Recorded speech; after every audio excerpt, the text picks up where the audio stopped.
Voy a contarles algo, varias historias. Quiero que puedan concentrarse en las diferentes historias que pueda yo impartir y no se vayan a perder en medio de ellas. Hace unos días atrás, hablando con una amiga que es mamá de un bebé, ella me decía: Adri, yo le preguntaba, ¿qué quieres hacer? ¿Qué quieres hacer por ti? ¿Qué es en realidad lo que tú quieres? Y ella me decía: estoy en planes de destetar a mi bebé, su hijo tiene mucho más de 2 años, porque en realidad si yo empiezo a trabajar me va a costar, porque va a llorar. Yo no sé cuántas madres de más de un hijo hay, y si ha tenido con un niño la dura experiencia de dejarlo en casa e irse a trabajar. Yo le decía: pero dime qué quieres hacer, por qué quieres trabajar y por qué lo quieres destetar. Y me dijo: es que necesito trabajar, porque necesito suplir necesidades básicas mías, necesito mejorar mi calidad de vida. Y esa respuesta en realidad no está mal. Pero sucede algo, y es que unos meses atrás el Señor le dio la oportunidad a ella de tener un trabajo. Y ella fue a trabajar. Pero en medio de ese trabajo no demoró ni un mes, no demoró 15 días, porque no aguantó la presión del llanto de su bebé en casa. No aguantó la presión de que su bebé pues clamaba por la madre que había tenido desde que nació, una madre presente todo el tiempo. A lo que yo le respondí: el problema no es ir a trabajar ni destetar a tu hijo. Yo empecé a trabajar 5 años después de tener a mi hija. El problema es que tú estés segura de que eso es lo que quieres hacer. Y te digo esto porque así tu hijo tenga muchos años, él no va a dejar de llorar la ausencia de su mamá. Mi hija a los 5 años perseguía el carro cuando yo me iba a trabajar. Yo llegaba llorando a mi oficina y mi jefe decía: ¿por qué lloras? Mi hija me persiguió en el carro. Pero creo que eso pasamos muchos pasamos por ahí. Yo le decía a ella: eso no quiere decir que vas a ser la peor madre. Eso no quiere decir que tu hijo no lo va a superar. Eso no quiere decir que quizás tu hijo se llegue a enfermar, pero no va a quedarse ahí. La situación importante es qué quieres hacer tú. Porque cuando tú quieras trabajar, vas a tener que aferrarte a eso que quieres alcanzar y conseguir, sin importar quizás el dolor que vayas a causarle a tu hijo emocionalmente por un momento. Quizás la tormenta que puedas vivir con tu pareja, de querer tu pareja influenciarte para que dejes el trabajo, porque es que su hijo, que es su mismo hijo, es el que está llorando. Y yo te quiero decir eso porque yo pensaba en esa conversación con ella toda esta semana. Y lo pensaba porque humanamente nosotros nos llenamos de muchas excusas, de muchas razones. Y las excusas lo que hacen en nuestro cerebro neurológicamente y científicamente es que abre un camino para dar limitantes a una solución de un problema que usted quiere conseguir. Las situaciones adversas las vas a tener cuando decides entrar a bachillerato, cuando decides entrar a la universidad, cuando decides empezar a trabajar, cuando decides casarte, cuando decides tener un hijo. Amalia se me fue. Cuando decides tener un hijo, en tu cuerpo van a suceder muchas cosas diferentes. Cuando tomamos muchas decisiones en nuestra vida, lo que hace la diferencia de alcanzarla es cómo voy a caminar ese trecho para llegar a alcanzar esa meta. Y quiero que sepas que yo no sé cuál es la excusa que tú tengas hoy para alcanzar lo que quieres alcanzar. Sea tu trabajo, sea tu meta profesional, sea tu meta profesional, sea tu meta familiar, sea tu meta personal. Pero las excusas no son otra cosa que la falla, la manera de justificar el incumplimiento a una obligación. Tenemos la obligación personal de cumplir con aquello que nos hemos propuesto para alcanzar nuestra meta. Pero nos dejamos meter en nuestra cabeza y darle vida a esas razones que vienen a justificar nuestra incapacidad mental, emocional, nuestra flojera física de querer avanzar y llegar. Porque sabes, a mi amiga, aparte de tener que destetar a su hijo, va a tener que desprenderse emocionalmente de él para poder llegar a trabajar. Y no es fácil, pero no es imposible. No es fácil y quizás tendrá dolor, quizás llorará, quizás va a sentirse la peor madre, como les decía ahorita, pero va a tener una mayor recompensa, y es que va a poder nutrirse emocionalmente ella, va a poder sentirse capaz de lograr algo que se ha propuesto para ella. Y cuando usted hace eso por usted, usted lo va a poder dar a los demás. Yo le decía a ella, tú no puedes aferrarte en seguirte dando a Él cuando no te aferras en recibir para ti. Yo no puedo dar de lo que no tengo. Yo no puedo dar de aquello que no he conseguido para mí. Va a costarme más, porque sabes, me voy a cansar, me voy a fatigar, me va a doler, quizás me voy a sentir insuficiente. Pero si yo tengo claro cuál es mi meta, para qué lo voy a conseguir, voy a poder atravesar, voy a poder caminar, voy a poder dar el más para poder vencer eso que me quiere limitar. Amén. Amén. La palabra de Dios en Filipenses 3:12 dice: no quiero decir que ya haya logrado estas cosas, ni que ya haya alcanzado la perfección, pero sigo adelante, a fin de hacer mía esa perfección para la cual Cristo Jesús primeramente me hizo suyo.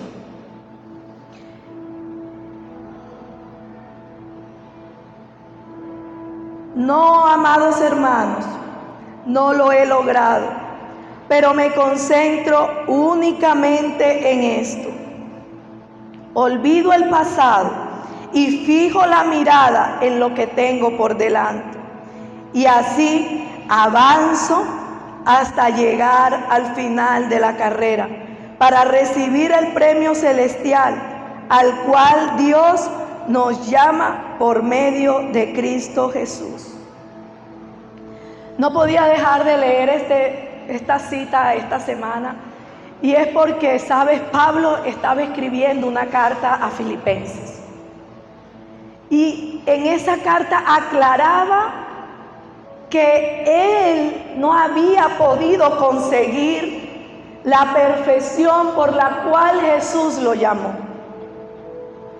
Él pudo reconocer, a pesar de la situación que en el momento estaba viviendo. Yo no sé si usted sabe, en ese momento Pablo estaba encarcelado físicamente. Estaba tras 4 rejas, o 1 o 4 paredes, pero estaba encarcelado físicamente. Pero me encanta porque él emocionalmente ni espiritualmente estaba preso. Él, encarcelado físicamente, Caterine, no estaba preso.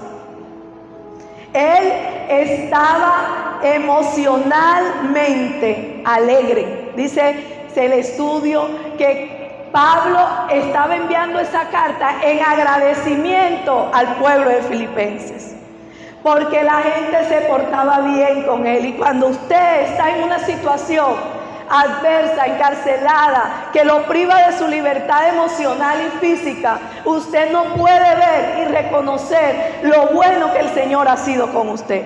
Pablo lo pudo reconocer. Pablo, a pesar de estar preso, podía ver el favor de las personas que estaban lejos de él, porque él no estaba preso en Filipos. Pero él podía estar de buen ánimo y reconocer que a pesar de que estaba preso, encerrado, privado de su libertad, él sabía que había un llamado del Señor para él y no era estar ahí encerrado. Y era que en medio de esa situación de encierro, él podía seguir trabajando, extendiendo el reino de Dios, extendiendo las promesas de Dios a los demás pueblos y hacer vivir lo que Dios estaba haciendo internamente en él a los demás. ¿Sabe? Cuando nosotros estamos en situaciones así, poco vemos el favor de Dios. Poco nos cuesta reconocer que ese Dios vivo que te llamó, que te ha sacado de muchas situaciones que tú quizás ni te imaginas, y aún las que viviste, ese Dios no ha dejado de estar contigo. Ese Dios no ha olvidado la promesa que tiene para ti.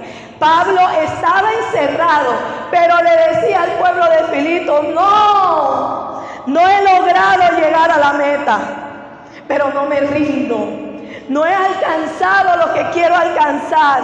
No he dejado de trabajar para lo que el Señor me llamó, pero estoy convencido que lo voy a lograr.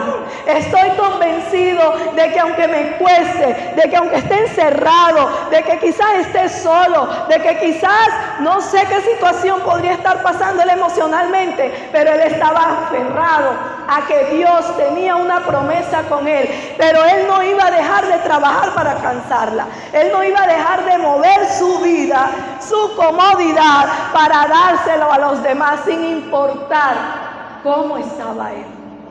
Porque nos gusta estar mal, nos gusta victimizarnos, nos gusta quejarnos, nos gusta decir: pero a nadie le importo.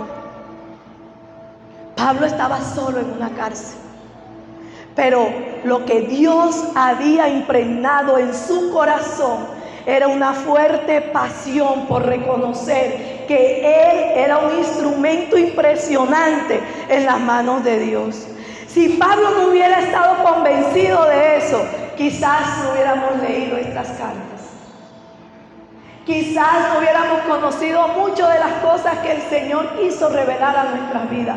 Y todos, creo, o la gran mayoría saben, Pablo era un perseguidor de Dios. Él buscaba para matar a los que creían en el Dios verdadero. ¿Cómo podía sentirse Pablo después montarse, mandar cartas, hablar y predicar de quien él perseguía? Debe ser algo totalmente para él, porque si eso nos pasa ahora, tú dices: pues yo se lo puedo decir en lo personal. No es fácil, yo no vengo de una situación que usted se va a alarmar, pero el Señor sí sabe de dónde me rescató. El Señor sí sabe de dónde me rescató, como yo también lo sé. Pero ¿cómo puedo yo verme en ese tiempo ahora predicando lo que Dios hace y ha hecho en mi vida? Yo no mataba cristianos, Pablo sí. Él podía llegar a creer: ¿cómo voy a hablar yo de algo que yo perseguía y daba razón para matar? Pero eso no le cegó la visión que él tenía, la convicción que el Señor había colocado en él. Él estaba reconociendo, era totalmente humilde para reconocer que no había sido capaz de alcanzar esa perfección. Pero también reconocía: pero no me voy a dejar vencer. No voy a dejar de trabajar para alcanzarlo, porque quiero llegar a la meta que el Señor destinó para mí. ¿Cuál meta has destinado para ti? ¿Cuál meta has creído tú que no vas a poder hacerlo porque has tenido fracasos, porque se han burlado, porque te has sentido insuficiente, porque no has destetado a tu bebé, porque no has soltado eso que te aferra a quedarte en ese mismo lugar, porque estás lleno de razones, sí? Y muchas de esas, la principal muchas veces, es el miedo que tienes a avanzar. Porque nos da miedo el avance, nos da miedo el progreso, nos da miedo el sentirnos bien. Y creemos que para hacerlo y lograrlo es porque el Señor nos los colocó aquí y ya. Pero ¿sabes que no? A Pablo le hubiera quedado mucho más fácil así. A Pablo le hubiera quedado mucho más fácil así. Pero después de él perseguir y convertirse de lo que él perseguía, él podía estar seguro que ahora lo iban a perseguir a él. Y así fue. Lo encarcelaron, le quisieron callar su boca, lo quisieron limitar, pero él no lo permitió. ¿Cómo estás tú? ¿Qué estás permitiendo en tu vida? ¿Qué estás acomodando en esa serie de excusas, en esa serie de razonamientos, en esa serie de justificaciones en tu vida para seguir quedándote ahí donde estás y ver la vida como pasa y dejar de ser feliz? Pablo estaba feliz encarcelado. Pablo no trabajaba en el mundo, trabajaba para Dios. Pero el Señor lo rodeaba de pueblos que iban y le llevaban bendición, iban y lo ayudaban. Dejaba de sentirse solo. Y no te hablo porque hubiera gente física. No porque hubiera gente física. Se apagó. No por gente física, no. Era porque él estaba segura que su mayor compañía era el Dios verdadero. Era el Dios que lo sostenía. Era el Dios que lo ayudaba a permanecer a pesar de cualquier situación que físicamente estaba cerca a su vista, a lo que él podía ver y palpar. Pero él no dudaba. Y aún más, que me encanta, daba ánimos a otros. Cuando estamos desanimados, no damos ánimo, no somos capaces. Pero cuando tú estás en Dios, Dios te da ese ánimo, Dios te da esa alegría, Dios te da ese gozo. Alguien hoy en la mañana decía, es que ella si está mal con el novio. Entonces yo le dije, pero vaya a la iglesia, vamos a ver cómo estoy de ánimo, porque está mal con el novio. Ella porque es el novio, tú porque eres sin dinero, tú porque estás sin trabajo, tú porque tienes una pelea en tu casa, tú porque no dormiste anoche, tú porque tus hijos te cansan y entonces venir aquí y cambiar a 3, que yo soy ahora son 3, pero entonces no alcanzo, llego tarde, entonces ¿para qué voy? Porque nos encanta estar cómodos. No nos gusta. Y yo ayer le decía a una enfermera, somos una generación que se nos ha dado todo tan fácil que no sabemos esperar, no sabemos que hay procesos, nos creemos que no hay que sufrir para alcanzar. Y cuando hablo de sufrir, no es que tienes que ser un mártir, no. Cuando hablo de sufrir es que te toca sudar, trabajar, esforzarte, dar eso de más que quizás tú crees que no tienes, pero que sabes que lo tienes y para darlo tienes que desarrollarlo. Y no se desarrolla en la quietud. No se desarrolla acostado en la cama. No se desarrolla cuando papá y mamá te dan todo. No se desarrolla cuando tu esposo te da todo. Se desarrolla cuando tu cabeza, tu mente trabaja en misma armonía con tu cuerpo para alcanzar la meta que te trazaste. Amén. Dele un aplauso a Dios.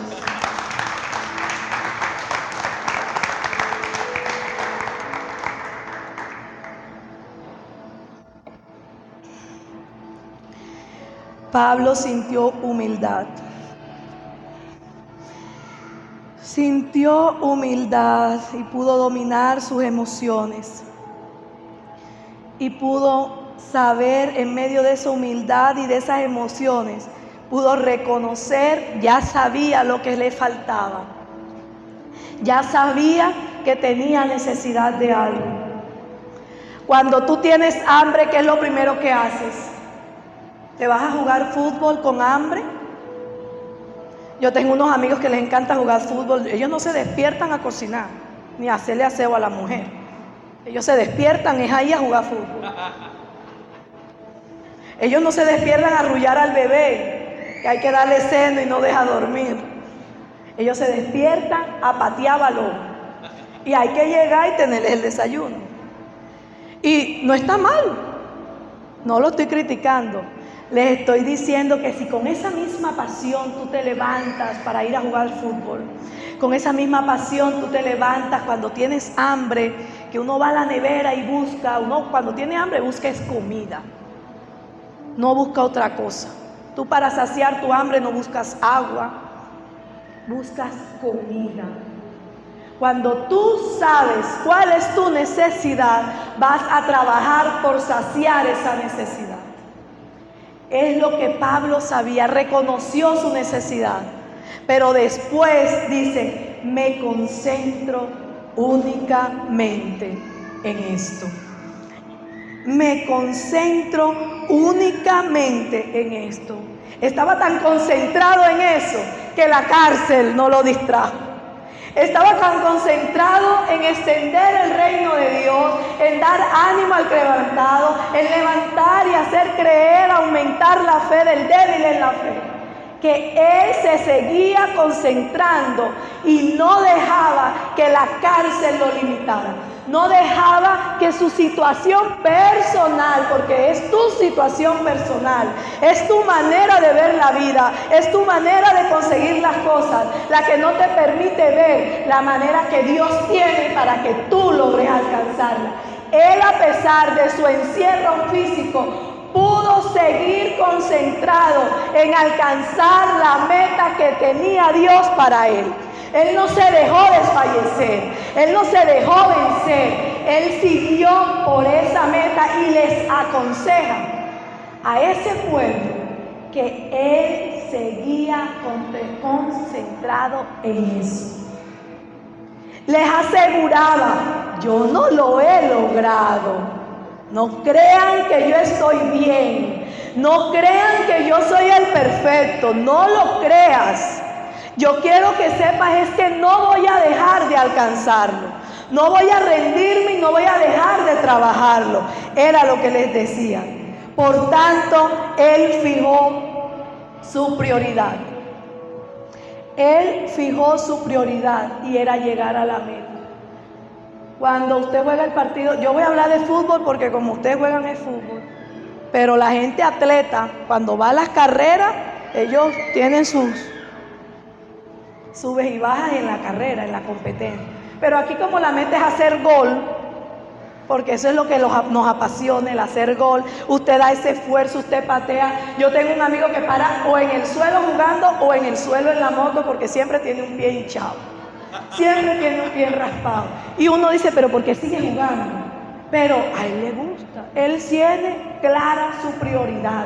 Él tiene clara su meta y es seguir jugando, no es rebajar. Es seguir jugando. Amén. Gracias por compartir con nosotros. Las obras sociales y crecimiento de nuestra comunidad es gracias a tus aportes financieros. Te esperamos en nuestro próximo servicio. For You.